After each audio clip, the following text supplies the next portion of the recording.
The dust-laden wind stung Amanda Vance's face as she collapsed to her knees on the barren trail. Her once pristine blue dress was now tattered and stained with the red earth of Arizona Territory. It was 1878, and the unforgiving summer sun showed no mercy to those who dared traverse the rugged landscape unprepared, especially not to a city woman fleeing the remains of her shattered life. "I can't keep going," she whispered, her parched lips cracking as tears cut clean trails through the dust on her cheeks. The tall figure who had been riding slightly ahead turned his horse around, the animal's hooves kicking up small clouds of dust. His face was partially hidden beneath the wide brim of his well-worn hat, but his eyes, clear and piercing blue, found hers with unexpected gentleness. Daniel Hayes dismounted in one fluid motion, his spurs jingling softly as his boots hit the ground. He crouched beside her, his calloused hand reaching out to support her elbow. "Then lean till you can," he whispered, his voice low and steady, like the distant roll of thunder before a storm. Amanda had met the cowboy just 2 days prior, when he'd found her half delirious at a stagecoach stop after bandits had attacked, killing the driver and the other passengers. She'd only survived by hiding beneath the overturned coach, while the outlaws took everything of value. Daniel had been tracking the same gang for months. They'd killed his younger brother during a bank robbery in Tucson. Their destination was Promise Creek, a small but growing settlement where Amanda's distant cousin lived. It was her only remaining hope after her husband's gambling debts had cost them everything in Philadelphia, his suicide leaving her alone to face the creditors and shame. "We're still 6 hours from Promise Creek," Daniel said, gently helping her to her feet. "But there's a creek about a mile ahead. We can rest there until evening, when it's cooler." Amanda nodded weakly, too exhausted to speak. Daniel guided her to his horse, a sturdy palomino named Chance. "I'll walk," he said, helping her into the saddle. "You just focus on staying upright." The mile to the creek stretched like an eternity. Amanda swayed in the saddle, gripping the horn with whitened knuckles. Every step Chance took sent pain shooting through her blistered feet and sunburned shoulders. Philadelphia society hadn't prepared her for this brutal land. When they finally reached the small stream sheltered by cottonwood trees, Amanda nearly wept with relief. Daniel helped her dismount, his strong hands steady and sure around her waist. The momentary closeness made her breath catch, a sensation she quickly attributed to exhaustion. "Rest here," he instructed, guiding her to a shady spot beneath the largest cottonwood. "I'll get water." Amanda watched through half-closed eyes as he filled their canteens from the clear, running stream. There was an efficient grace to his movements, a man completely at home in this harsh wilderness that had nearly broken her in just 2 days. "Here," he said, returning to press a cool, damp bandana against her forehead. "Small sips of water. Too much too fast will make you sick." His kindness nearly undid her. In Philadelphia, men had shown her courtesy out of social obligation. Daniel's care came from somewhere deeper, more genuine. "Thank you," she managed, accepting the canteen. "I'm sorry to slow you down." His expression softened slightly. "Those bandits have a 3-day head start already. A few more hours won't matter." "Is that truly why you're tracking them? For your brother?" Daniel's jaw tightened as he looked away. Tommy was 22. Never hurt anyone in his life. He was just in the bank, depositing his first cattle sale earnings. He paused.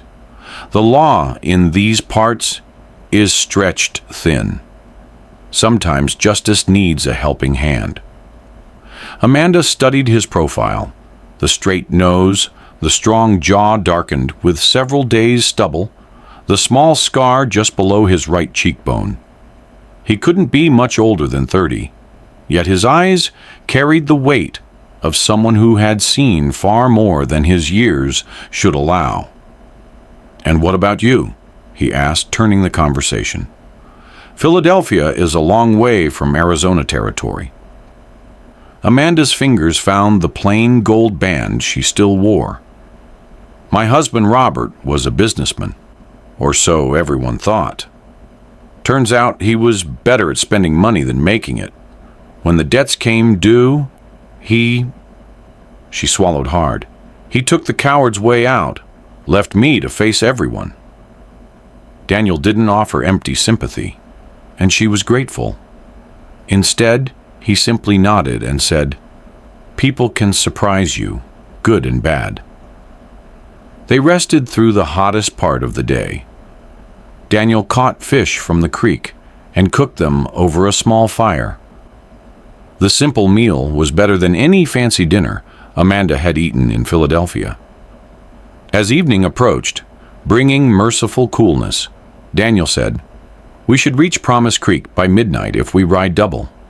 Your cousin expecting you?" "Martha knows I'm coming, but not when. The stage wasn't due for another 3 days." He nodded. "Martha Miller at the boarding house." Amanda's surprise must have shown on her face because he gave her a rare half-smile. "It's a small settlement. Everyone knows everyone." "Yes, that's her. We corresponded after Robert's death. She offered me a place to stay until I can figure things out." The enormity of her uncertain future threatened to overwhelm her again. Daniel must have sensed her distress, because he said, "One day at a time, Miss Amanda. That's how we survive out here." "Mrs.," she corrected automatically, then paused, "though I suppose that hardly matters now." As dusk settled around them, Daniel helped her onto Chance, then mounted behind her. The intimacy of their positions, his chest warm against her back, his arms around her to hold the reins, sent a flush through Amanda that had nothing to do with the lingering heat of the day. They rode in silence through the gathering darkness, the rhythm of the horse's gait, and Daniel's steady presence eventually lulling Amanda into an exhausted doze. She woke intermittently, always to find herself securely held in his arms, his vigilant eyes scanning the dark landscape. It was well past midnight when the scattered lights of Promise Creek appeared in the distance. The small town was mostly dark, except for the saloon and a few other establishments that catered to cowboys and travelers. "Martha's place is on the north end," Daniel said, his voice close to her ear. "The big white house with the picket fence." As they approached, a light appeared in one of the downstairs windows. By the time Daniel helped Amanda dismount in front of the neat gate, the front door had opened to reveal a stout woman in a hastily donned wrapper, holding a lamp aloft. "Who's there?" she called, her voice firm despite the late hour. "Martha, it's Amanda," she replied weakly. "Amanda Vance." "Good heavens!" The woman hurried down the path. "You weren't due for days. And who's this with you?" "Daniel Hayes, ma'am," he said, touching the brim of his hat respectfully. "The stage was attacked. Mrs. Vance was the only survivor. I found her at the station and brought her the rest of the way." Martha's expression shifted from confusion to horror. "My poor dear, come inside at once, both of you." Amanda turned to Daniel, suddenly reluctant to part from the man who had become her lifeline. "Will you come in?" He shook his head. "Need to stable Chance and find a room at the hotel. But I'll check on you tomorrow, if that's all right." "Of course," she said, unable to hide her disappointment. He hesitated, then reached out to lightly touch her shoulder. "You're stronger than you think, Mrs. Vance. You made it this far." With that, he mounted his horse and rode toward the livery, the darkness quickly swallowing his silhouette. Amanda watched until she could no longer see him, an unexpected hollow feeling spreading in her chest. "Come inside, child," Martha said gently. "You look dead on your feet." Amanda allowed herself to be led into the house, her body moving mechanically, while her mind remained on the cowboy who had saved her life, and then disappeared into the night like a dream. The next morning, Amanda woke in a clean, simple room, momentarily disoriented by the unfamiliar surroundings. Sunlight streamed through lace curtains, illuminating a washstand with a pitcher and bowl, a small dresser, and the narrow but comfortable bed where she lay. The events of the past days rushed back, bringing with them an ache in every muscle. A soft knock preceded Martha's entrance, bearing a tray with coffee, toast, and eggs. "Good morning, my dear. I thought you might prefer breakfast in bed today." Amanda sat up gingerly. "That's very kind, thank you." Martha set the tray across Amanda's lap. "Mr. Hayes came by earlier. Said to tell you he'll return this afternoon." He seemed quite concerned. Amanda felt a ridiculous flush of pleasure. "He saved my life." Martha's shrewd eyes studied her. "He mentioned something about tracking bandits. Dangerous business." "They killed his brother," Amanda explained, sipping the strong coffee gratefully. "And everyone on my stage." Martha clicked her tongue sympathetically. "This territory can be merciless.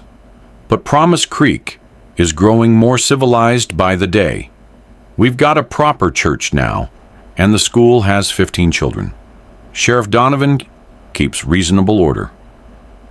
"It sounds lovely," Amanda said politely, though the settlement had appeared impossibly tiny and rough compared to Philadelphia. "It's no eastern city," Martha acknowledged with a knowing smile. "But it's home, and now it's yours too, at least for a while. Rest today. Tomorrow we'll talk about how you might help around the boarding house to earn your keep." After Martha left, Amanda finished her breakfast, then managed to wash using the water in the pitcher. Her few remaining possessions had been in her carpet bag, which Daniel had retrieved from the stagecoach wreckage. The simple calico dress she changed into was a far cry from the fashionable ensembles she'd worn in Philadelphia, but it was clean and practical. By mid-afternoon, she felt strong enough to venture downstairs.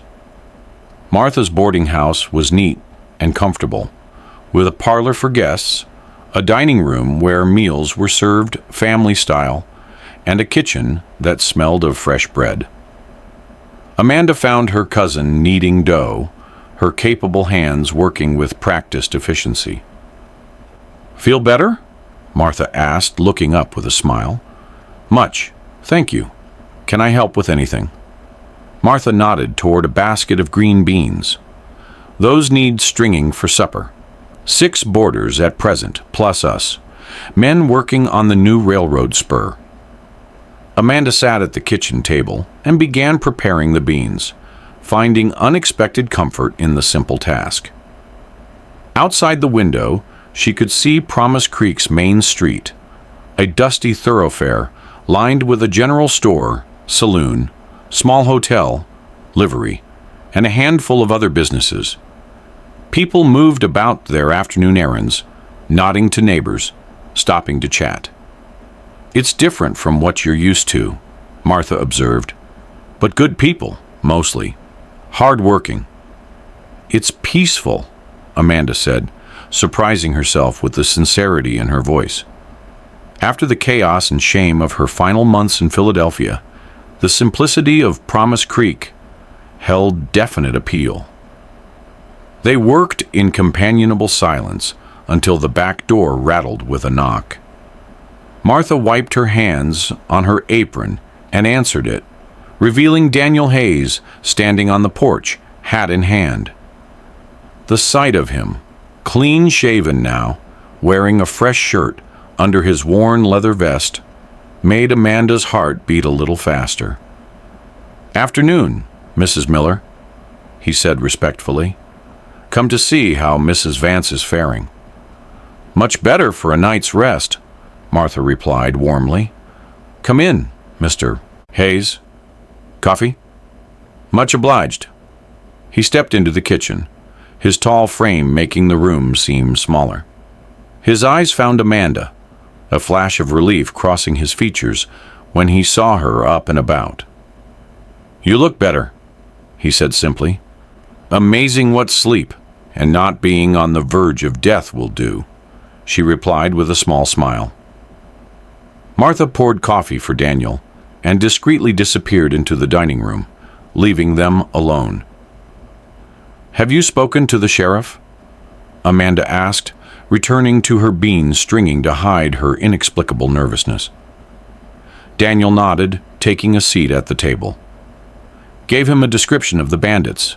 They've hit 2 other stages in the past month. He's got men out looking, but... He shrugged, the gesture conveying his doubt about the local law's effectiveness. "And, you say, will you continue tracking them?" His fingers tightened around the coffee cup. "Yes, I've got a lead. They might be headed toward Silver Gulch, planning to ride out tomorrow." Amanda's heart sank. "Oh, so soon?" His eyes met hers. "Justice doesn't wait, Mrs. Vance." "Amanda," she corrected softly.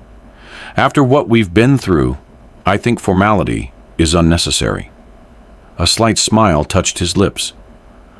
"Amanda." The way he said her name, with that slight drawl, sent a pleasant shiver through her. "Will you come back to Promise Creek afterward?" "If the trail leads back this way," he said non-committally. Disappointment settled in her chest. Of course he wouldn't return just for her. They were strangers who had shared a dangerous journey, nothing more. Yet something in his steady gaze suggested he wasn't entirely indifferent to her. "I never properly thanked you," she said, "for saving my life." Daniel set down his cup. "No thanks needed. Anyone would have done the same." "No," she said firmly. "Not anyone. You could have left me at the station for the next stage. You risked your life to bring me here safely."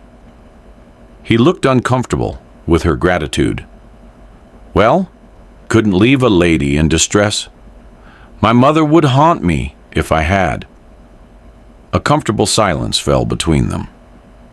Amanda noticed the way the afternoon light caught the gold flecks in his blue eyes, the tiny lines at their corners that spoke of squinting against the harsh western sun. "Tell me about yourself, Daniel Hayes," she said impulsively. "Where is home for you?" He considered the question. "Got a small ranch about 60 miles northwest of here. Nothing fancy.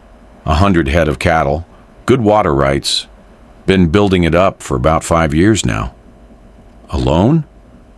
"Just me and a couple of hands during calving season." He paused.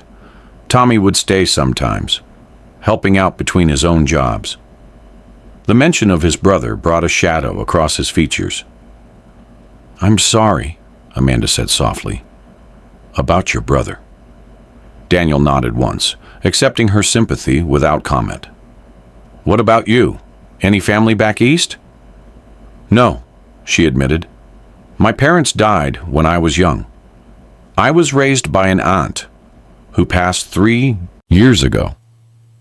After Robert died, she twisted her wedding band absently. "There was nothing left for me there." Daniel's gaze fell to the ring. Hard to start over, but not impossible. Before Amanda could respond, Martha returned with a plate of cookies. "Fresh baked this morning," she announced. "Mr. Hayes, You're welcome to stay for supper. The boarders always appreciate a new face at the table." "That's kind, ma'am, but I've got preparations to make for tomorrow." He stood, placing his hat back on his head. "Thank you for the coffee." Martha nodded understandingly.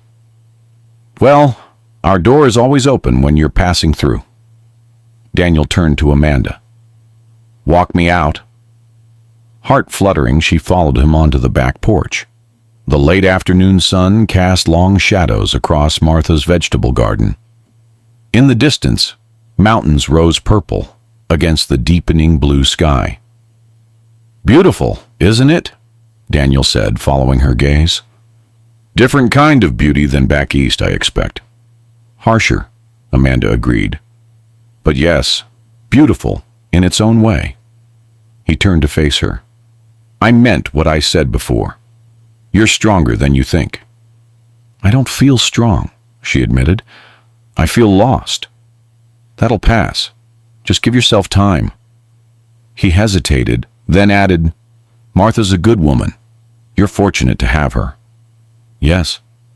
Amanda searched for words to prolong their goodbye. "Daniel, please be careful. These men have already killed so many." Something flickered in his eyes. Surprise at her concern, perhaps. "I've been tracking outlaws since the war ended. I know what I'm doing." "Still," she pressed, boldly placing her hand on his arm. "I would hate to hear you'd been hurt." He looked down at her hand, then covered it briefly with his own. "I'll be careful." "And Amanda." "Yes?" "When you feel like you can't go on, find something or someone to lean on till you can. That's how we all get by out here." With that, he tipped his hat and descended the porch steps. Amanda watched him walk toward the livery, where Chance was stabled, his tall figure straight and purposeful. She remained on the porch long after he disappeared from view, wondering why the departure of a man she barely knew left such an ache in her heart. The following weeks passed in a blur of new routines for Amanda. Martha proved to be not only a kind hostess, but an excellent teacher, patiently showing her cousin the workings of the boarding house, how to manage the accounts, which suppliers provided the best goods, and how to deal with the various personalities of their boarders. Amanda took to the work more readily than she'd expected. The practical tasks kept her hands busy and her mind focused, preventing her from dwelling on the past.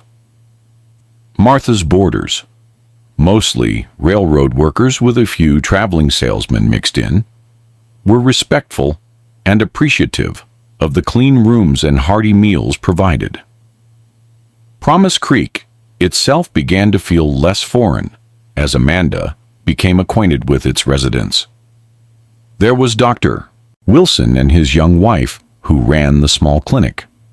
Mr. Peterson, who owned the general store and extended credit to families going through hard times. Sheriff Donovan, gruff but fair, and numerous others who made up the fabric of the growing community.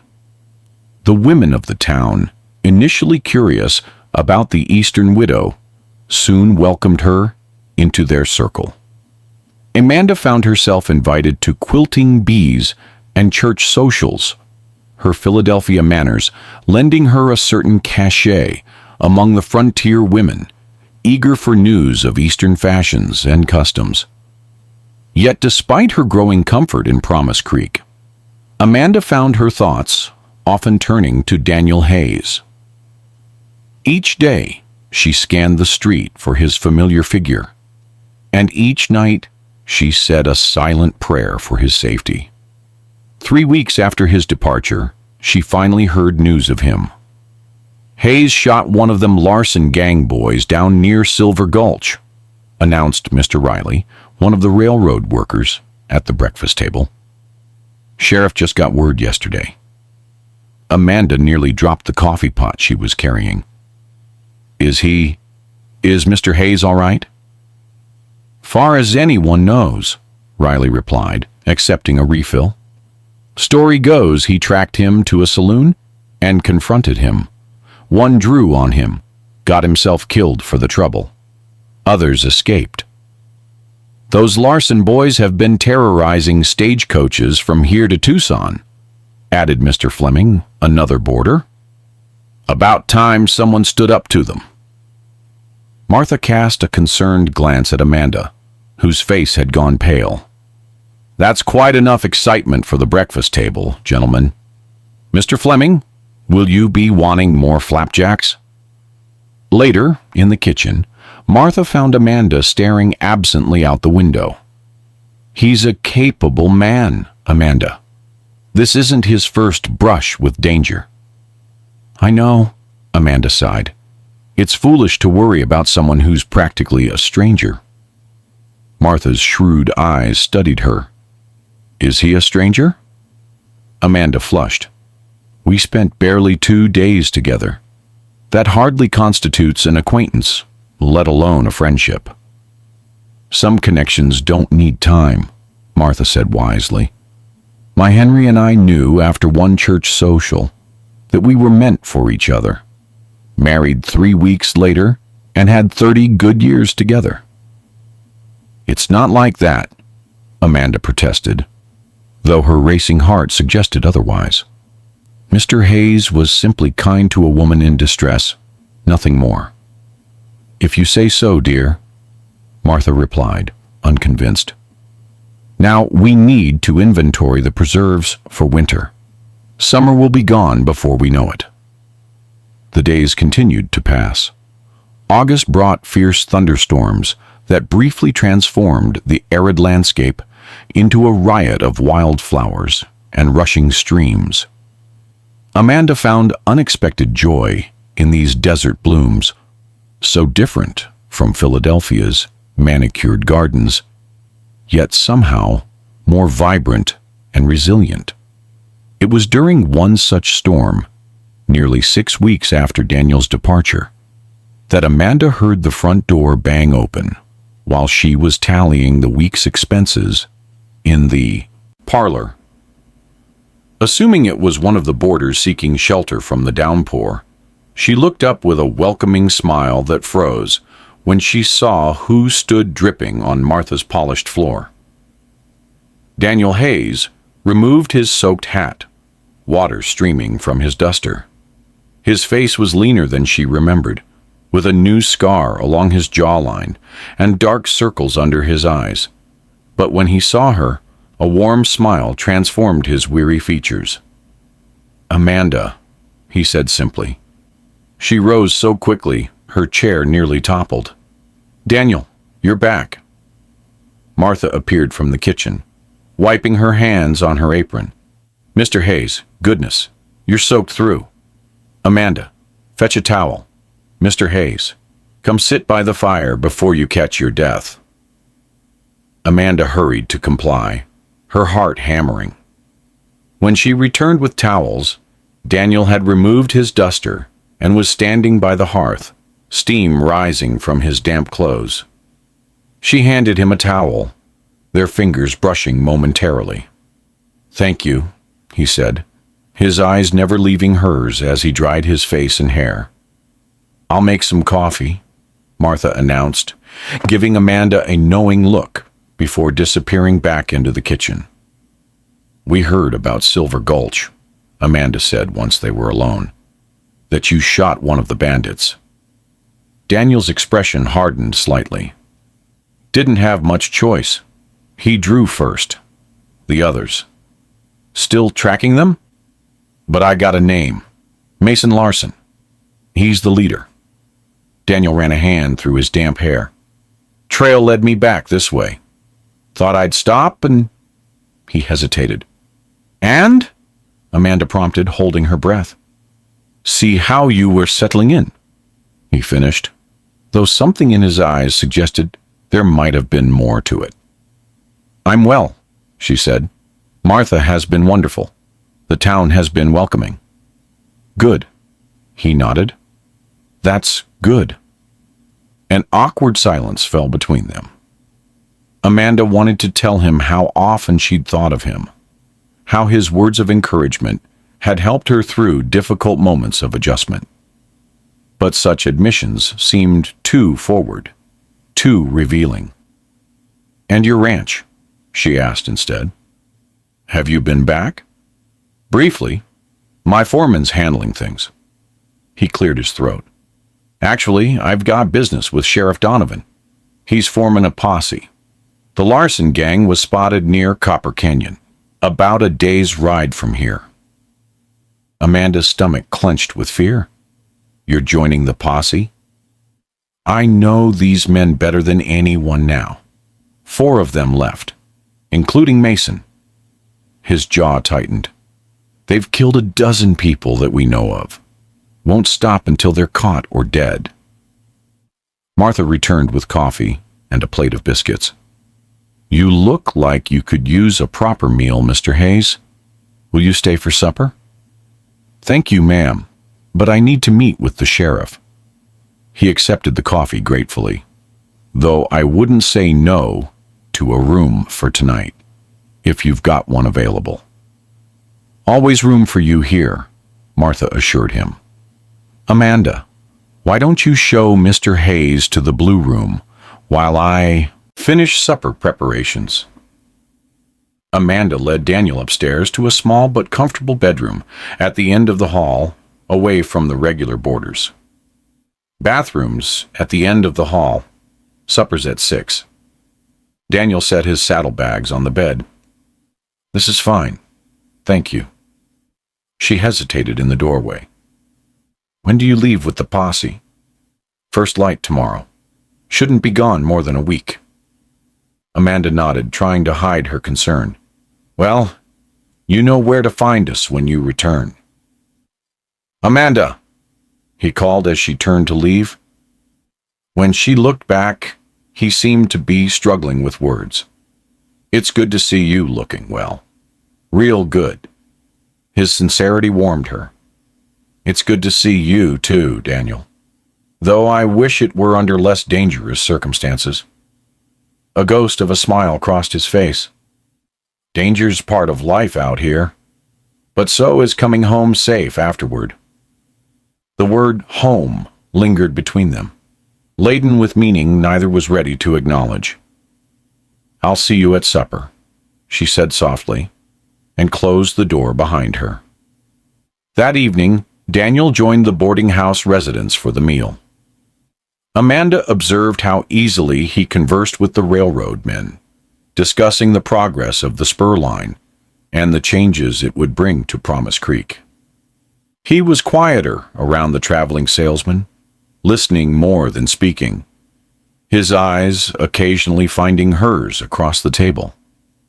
After the meal, while the other boarders retired to the parlor for cards, Daniel helped Amanda clear the dishes, an action that raised eyebrows among the men, but earned an approving nod from Martha. "You don't have to help," Amanda said as they worked side by side in the kitchen. "My mother raised me better than to sit while ladies work," he replied, rolling up his sleeves to plunge his hands into the dishwater. "Besides, gave me an excuse to talk to you alone." Her pulse quickened. "Oh?" He handed her a clean plate to dry. "Been thinking about you out on the trail. Wondering how you were managing." "Have you?" She couldn't keep the pleased note from her voice. "It's not an easy adjustment, city to frontier." His eyes studied her face. "But you look like you belong here now, less haunted." Amanda considered this. "I do feel different, stronger perhaps, more useful. Philadelphia seems far away, farther every day." She set down the dried plate. "I still wear his ring, but I barely think of Robert anymore. Is that terrible?" Daniel shook his head. "Sounds like healing to me." They finished the dishes in companionable silence. As Amanda put away the last cup, Daniel leaned against the counter, watching her with an intensity that made her cheeks warm. "Amanda, when this business with the Larson gang is finished," he began, then stopped, seeming uncertain how to continue. "Yes?" she encouraged, her heart in her throat. The back door burst open before he could respond, admitting Sheriff Donovan, his expression grim. "Hayes!" he barked, barely acknowledging Amanda. "Just got word. Larson's hit the Thompson Ranch, killed the old man, took his horses. They're headed for Rattlesnake Pass." Daniel's demeanor changed instantly. The gentle man who'd been helping with dishes transforming into a hard-eyed hunter. "When?" "This afternoon. They've got maybe 5 hours on us. I'm gathering men now. We ride in 30 minutes. "I'll get my gear," Daniel said, already moving toward the stairs. The sheriff nodded curtly at Amanda before departing. She stood frozen, the dish towel clutched in her hands, the moment with Daniel shattered. He returned minutes later, gun belt fastened, rifle in hand, saddlebags over his shoulder. His expression softened slightly when he saw her still standing in the kitchen. "I've got to go," he said unnecessarily. "I know." She swallowed hard. "Please be careful." He hesitated, then stepped closer, one hand coming up to gently touch her cheek. "I'll come back." Before she could respond, he was gone, the back door closing firmly behind him.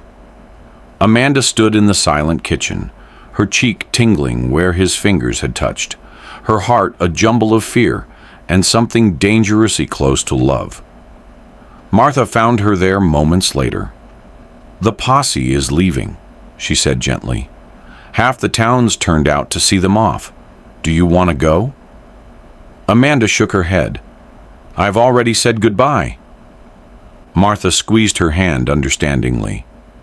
"Then we pray for their safe return, and we keep busy until they do." The week that followed was the longest of Amanda's life. She threw herself into her work at the boarding house, taking on extra tasks to occupy her mind. She baked more pies than the boarders could eat, scrubbed floors that were already clean, and reorganized the linen closet twice. News trickled in sporadically. The posse had tracked the outlaws into the mountains. There had been a skirmish with injuries on both sides. 2 of the gang were captured, but Mason Larson and his brother were still at large. On the 8th day, as Amanda was hanging laundry in the backyard, she heard a commotion from the direction of Main Street. Shielding her eyes against the sun, she saw a crowd gathering, and her heart leapt with hope that the posse had returned. She abandoned the laundry and hurried towards the street. The crowd parted as she approached, revealing a grim procession. Sheriff Donovan led the way, followed by 4 riders leading horses with bodies draped over their saddles. Behind them came the remaining posse members, dusty and exhausted. Amanda scanned their faces frantically, searching for Daniel. When she didn't see him, cold dread washed over her. She pushed forward, grabbing the arm of a deputy she recognized.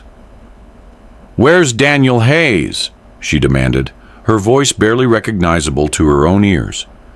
The young man looked at her with sympathy. "Doc Wilson's place. Took a bullet."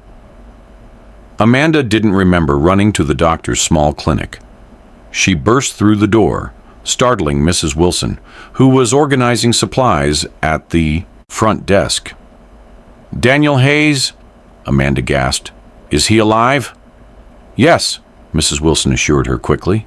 "But it was close. Bullet missed his heart by an inch. He's lost a lot of blood." "May I see him?" Mrs. Wilson hesitated. "Doctor's just finished surgery. He needs rest." "Please," Amanda begged, "just for a moment." Something in her desperate expression must have moved the doctor's wife. "5 minutes," she conceded. "He's in the back room." Daniel lay motionless on a narrow bed, his face nearly as white as the bandage wrapped around his chest. Amanda approached quietly, tears blurring her vision. His breathing was shallow but steady. She gently took his hand, alarmed by its coolness. "Daniel," she whispered, "I'm here." His eyelids fluttered but didn't open. Amanda sank into the chair beside the bed, still holding his hand. "You promised to come back," she murmured, a tear slipping down her cheek. "So you'd better not leave me now." She sat with him until Mrs. Wilson returned, reluctantly relinquishing her place only when the doctor himself insisted she go home and rest. Amanda returned every day, bringing fresh flowers for the windowsill and reading to Daniel from the newspaper, though he remained unconscious. On the fourth day, as she was quietly reading a story about the railroad's progress, his fingers twitched in hers. "Daniel," she said, setting aside the paper, "can you hear me?" His eyes opened slowly, confusion giving way to recognition as he focused on her face. "Amanda," he rasped, his voice barely audible. Relief flooded through her. "Don't try to talk. You've been badly hurt." He swallowed with difficulty. "Larson?" "Dead," she assured him. "Both brothers. It's over, Daniel." He closed his eyes briefly, tension visibly leaving his body. When he looked at her again, there was something vulnerable in his gaze. "You've been here every day." She squeezed his hand. "Someone had to make sure you kept your promise to come back." A faint smile touched his lips. "Stubborn woman." "You have no idea," she replied, returning his smile through tears.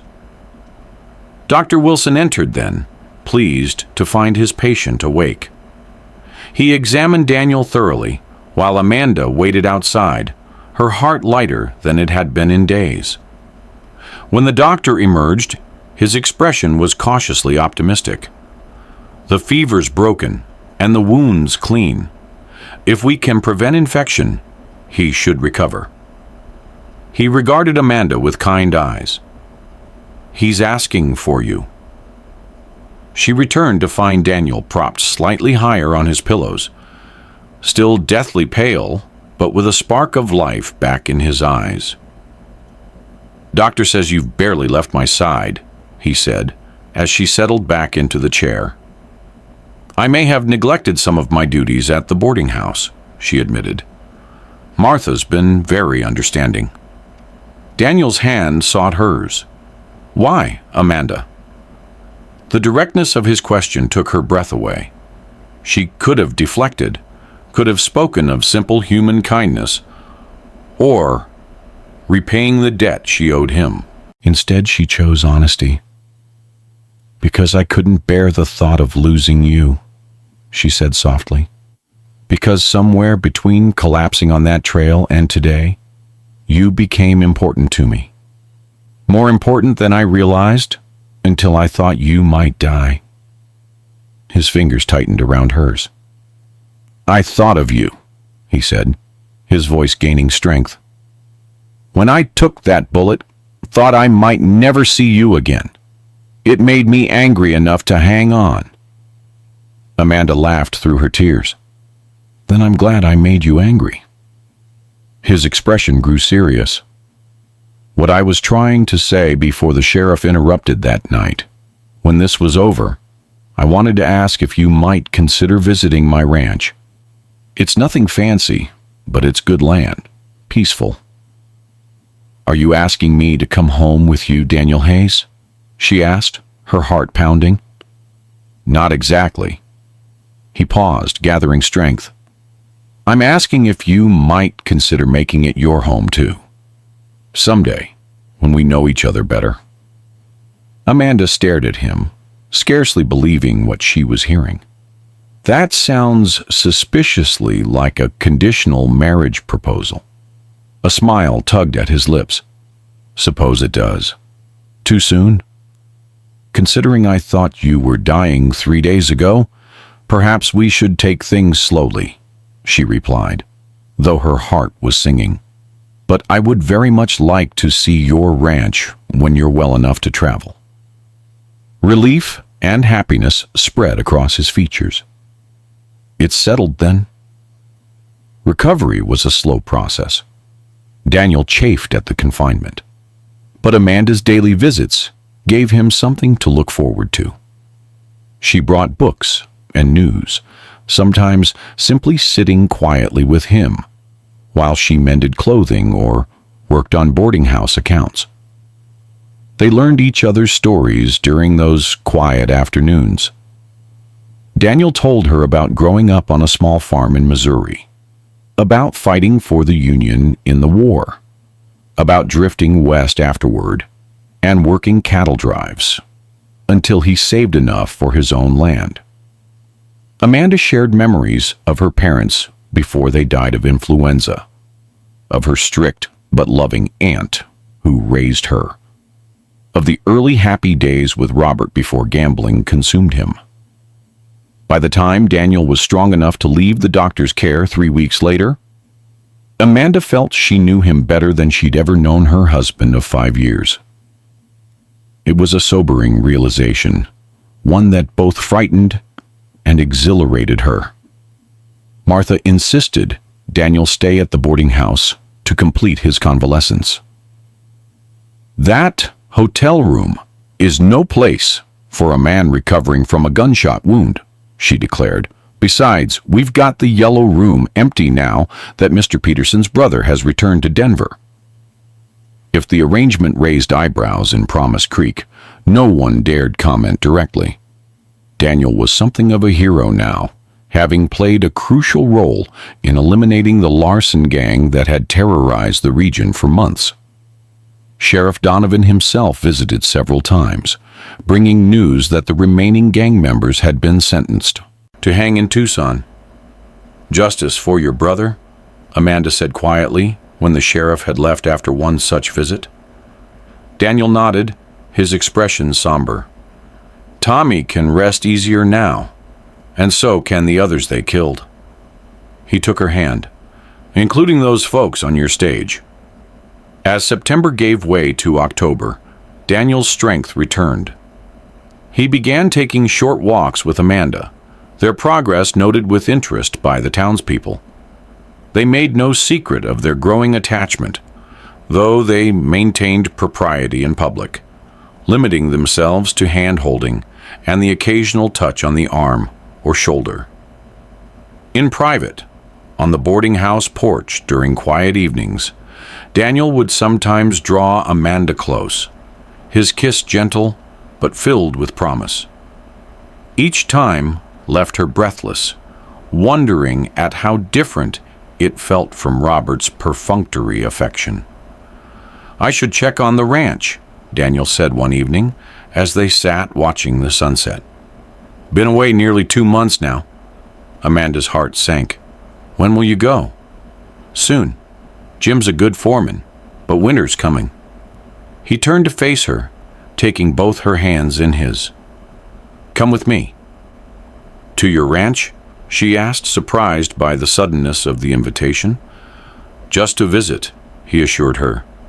"Martha can spare you for a week or two, and I want you to see it before the snow comes." The prospect both excited and terrified her. "Would it be proper?" Daniel smiled. "We'll take Mrs. Whitley as chaperone. She's been wanting to visit her son's family near my place anyway." Amanda laughed at his ready solution. "You've thought this through." "I've had plenty of time to think these past weeks." His expression grew serious. "I know what I want, Amanda.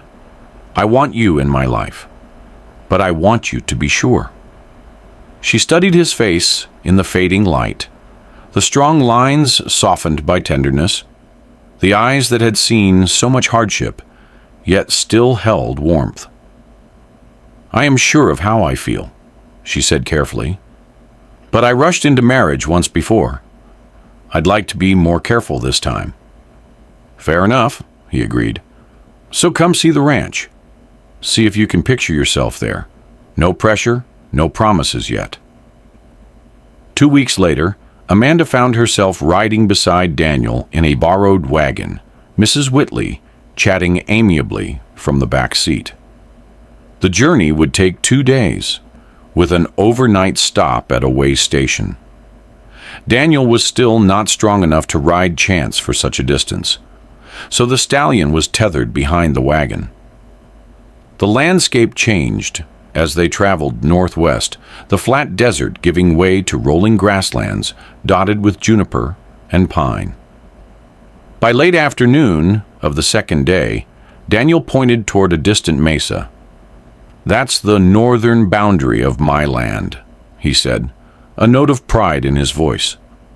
"Hayes Ranch starts here and runs about 4 miles that way, toward the creek." As they crested a small rise, the ranch house came into view. A solidly built 2-story structure of wood and stone, surrounded by several outbuildings, corrals, and a barn.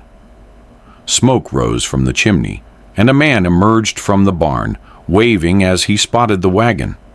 "Jim's kept things running," Daniel said with satisfaction. "Looks like they're ready for winter." The ranch hand greeted them warmly, helping Mrs. Whitley down from the wagon while Daniel assisted Amanda. "Got everything ready like you asked in your letter, boss. Mrs. Whitley, your son's coming for you tomorrow. Said to tell you the grandkids are excited for your visit." The interior of the ranch house surprised Amanda. While not fancy, it was comfortable and well appointed, with sturdy furniture, colorful Navajo rugs, and bookshelves filled with volumes, ranging from practical ranching guides to poetry and novels. "My mother was a school teacher," Daniel explained, noting her interest in the books. "Reading was important in our house." The kitchen was spacious with a large hearth, the parlor cozy with a stone fireplace, and upstairs were 4 bedrooms. Daniel showed her to one with a beautiful handmade quilt on the bed and a window overlooking the distant mountains. "This will be your room," he said. "Mrs. Whitley is across the hall. Mine's at the end." That evening, after Jim's wife, Sarah, served a hearty meal of beef stew and fresh bread, they gathered in the parlor. Mrs. Whitley worked on her knitting, while Daniel showed Amanda some of his favorite books. The domesticity of the scene wasn't lost on Amanda. This could be her life, these evening hours filled with quiet companionship and shared interests. The next morning dawned clear and crisp. After breakfast, Daniel took Amanda on a tour of the ranch while they waited for Mrs. Whitley's son to arrive. They rode double on Chance, Daniel's arms around Amanda as he pointed out features of his property: the creek that provided year-round water, the sheltered valley where the cattle wintered, the stand of pines he was saving for eventual expansion of the house. "It's beautiful," Amanda said sincerely as they stopped on a ridge overlooking the property. "You've built something wonderful here." "It's still growing," he replied. "Each year gets a little better." She leaned back against his chest, feeling the steady beat of his heart. "I can see why you love it." "Can you see yourself here?" he asked quietly, the question she knew had been on his mind. Amanda considered carefully before answering. The ranch was remote, far from the relative civilization of Promise Creek. Winters would be harsh, the work never ending. Yet there was a peace here she hadn't found elsewhere, a sense of possibility and permanence combined. "Yes," she said finally, "I can." His arms tightened around her. "I'm not asking you to decide now. Take the week. See what ranch life is really like."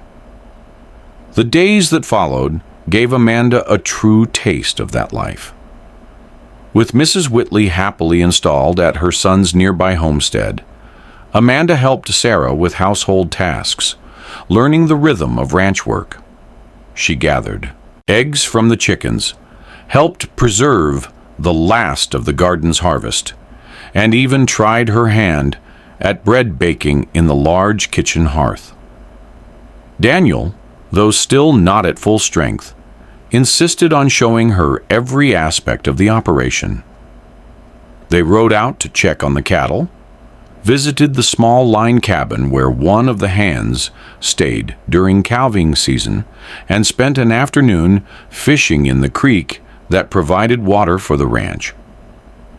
In the evenings, they would sit on the porch, watching the spectacular sunsets paint the sky in shades of orange and purple. Sometimes they talked of the future. Sometimes they simply enjoyed the comfortable silence between them. On their final evening before returning to Promise Creek, Daniel built a fire in the parlor hearth against the autumn chill. They sat side by side on the sofa, watching the flames dance. "What are you thinking?" he asked, noting her thoughtful expression. Amanda smiled. "That I never expected to find this kind of peace again. After Robert died, after everything fell apart, I thought I was simply surviving. And now? Now I'm thinking about living again, building something." She turned to face him. "With you, if the offer still stands."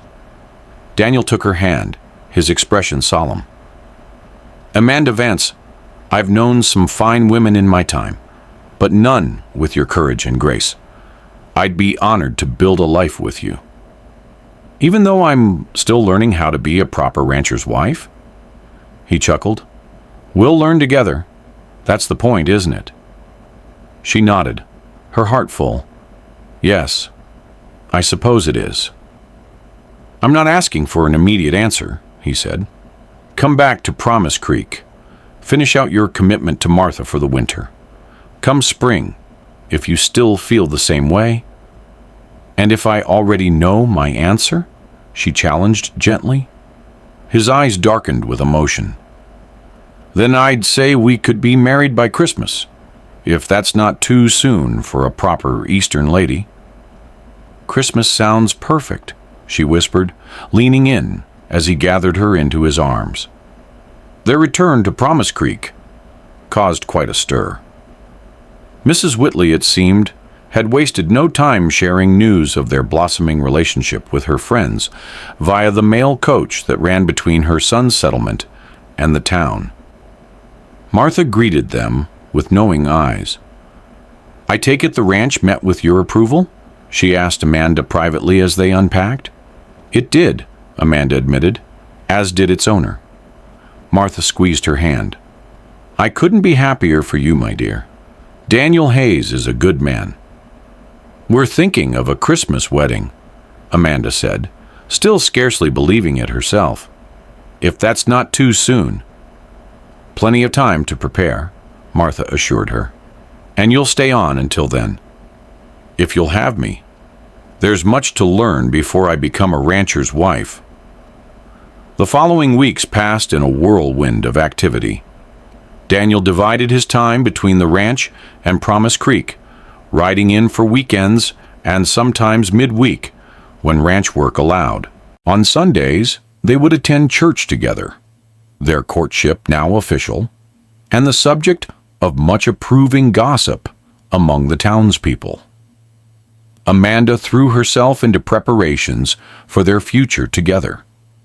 She ordered fabric for curtains and quilts from the general store, carefully put aside a portion of her small earnings for household necessities, and even convinced the town's seamstress to help her create a simple but elegant wedding dress.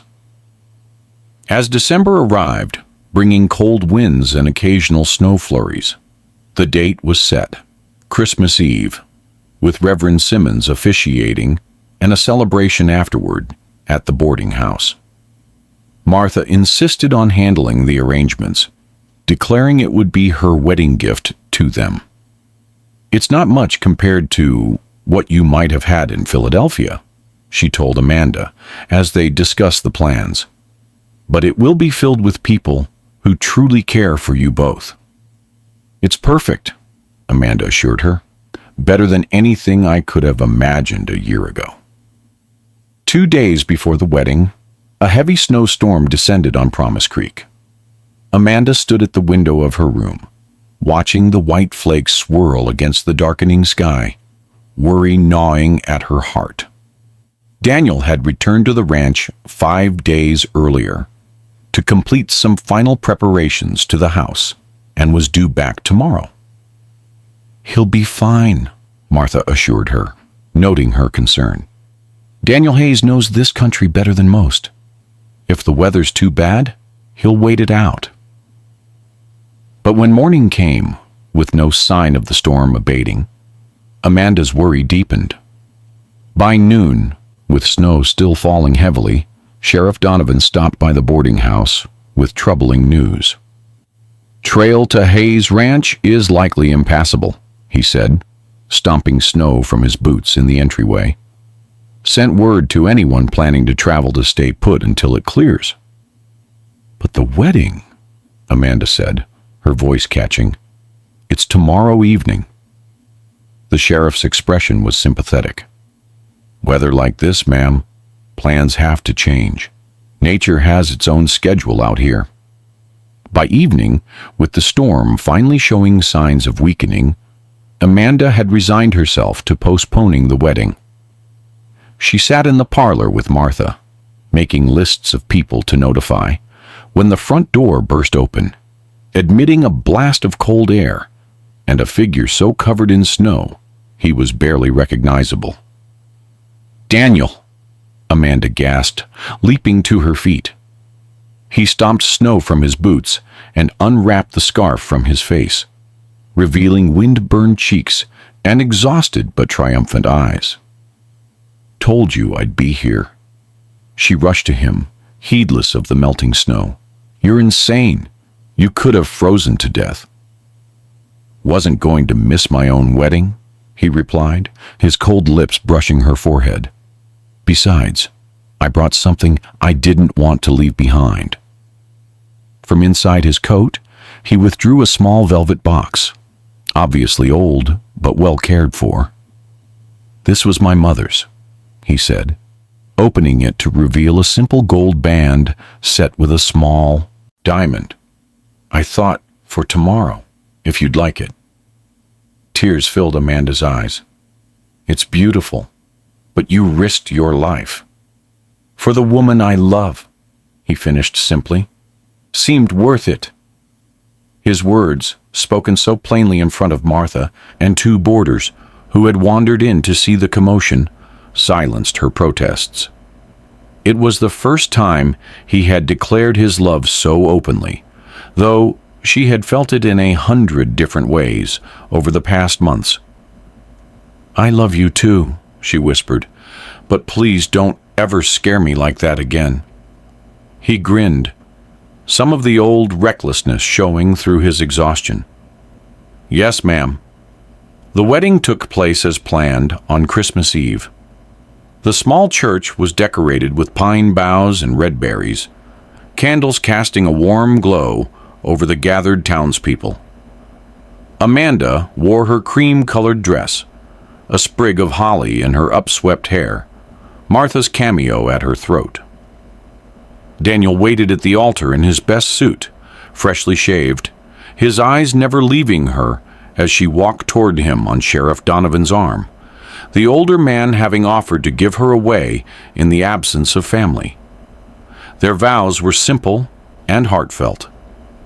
When Daniel slipped his mother's ring onto Amanda's finger, his hands were steady, his voice clear as he promised to love and cherish her all the days of their lives. Amanda's own voice trembled slightly as she made the same promises, still amazed at the journey that had brought her to this moment. The celebration afterward filled the boarding house with laughter and music. Someone brought a fiddle, another a harmonica, and the parlor furniture was pushed back for dancing. Daniel held Amanda close as they moved to the music, oblivious to the smiling faces around them. "Happy?" he murmured against her hair. "More than I ever thought possible," she replied truthfully. They spent their wedding night at the hotel, Martha's gift to them, and set out for the ranch 2 days later, when the trails were fully cleared. The journey was cold but beautiful, the landscape transformed by snow into a pristine wonderland. When they crested the final rise and the ranch came into view, Daniel stopped the wagon. "Welcome home, Mrs. Hayes." Amanda looked at the sturdy house with smoke rising from the chimney, at the snow-covered fields stretching toward distant mountains, and finally at the man beside her, her husband, her partner, her future. "I never thought I'd find home again," she said softly. "But here it is." Daniel's arm tightened around her waist. "Remember what I told you that first day on the trail?" She nodded, the memory vivid despite all that had happened since. "When you can't keep going, lean till you can." "I meant it then," he said, his voice deep with emotion. "And I mean it now. We'll lean on each other, Amanda. That's how we'll build our life together."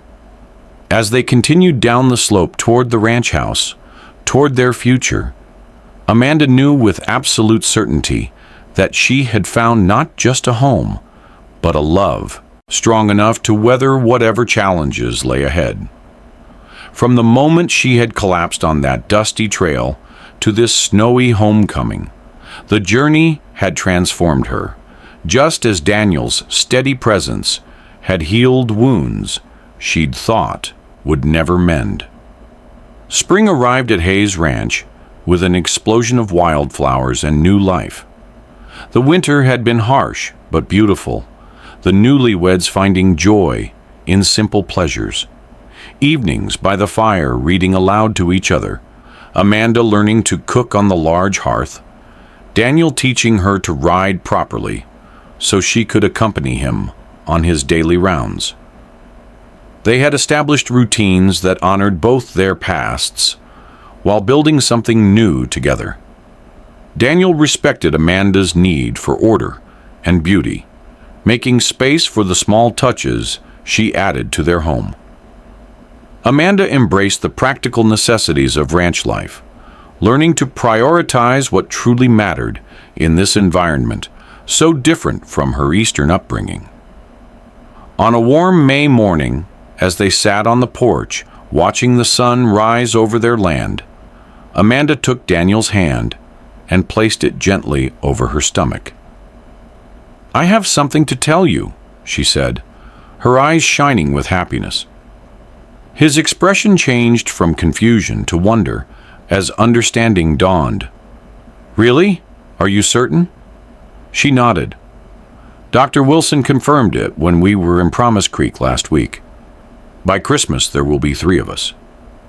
Daniel whooped with joy, lifting her from her chair and spinning her around, his face alight with happiness. "A baby! Our baby!" Amanda laughed, clinging to his shoulders. "Yes, our baby. A new chapter in our story." He set her down carefully, suddenly concerned. "Should you be up on a horse? Maybe we should move back to town until after—" "Daniel Hayes," she interrupted firmly. "I am having a baby, not turning into glass. Women have babies on ranches every day. I'll be careful, but this is our home. This is where our child belongs." He studied her face, seeing the determination there, and nodded slowly. "You're right.